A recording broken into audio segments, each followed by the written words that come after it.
السلام علیکم ورحمۃ اللہ وبرکاتہ۔ ناظرین اکرام، وقف بل سے متعلق فیصلہ جلدی ہی آنے والا ہے اور یہ بل کافی چرچاؤں میں ہے اور ایک خبر اب سامنے آئی ہے۔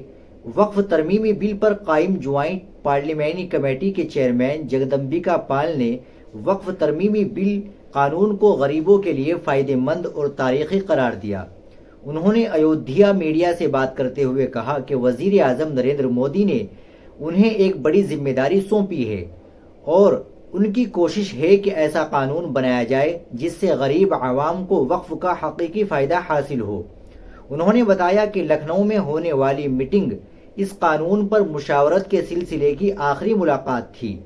اس سے قبل وہ پورے ملک کا دورہ کر چکے ہیں، جن میں مہاراشٹر، گجرات، تلنگانہ، چنئی، کرناٹک، آسام، اڑیسہ، بہار اور اتر پردیش شامل ہے۔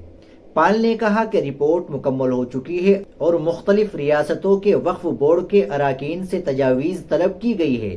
اب 24 اور 25 تاریخ کو ہونے والی ملاقات کے بعد یہ رپورٹ پیش کی جائے گی۔ انہوں نے امید ظاہر کی کہ تمام اراکین باہم اتفاقی سے ایک بہتر قانون اور مناسب ترامیم پر راضی ہوں گے۔ ناظرین کرام، آپ اس خبر کے تعلق سے کیا کہنا چاہیں گے کمنٹ باکس میں ضرور بتائیں۔ ویڈیو کو لائک اور شیئر ضرور کریں، چینل کو بھی سبسکرائب کر لیں۔ ملتے ہیں انشاءاللہ اگلی ویڈیو میں۔ السلام علیکم ورحمۃ اللہ وبرکاتہ۔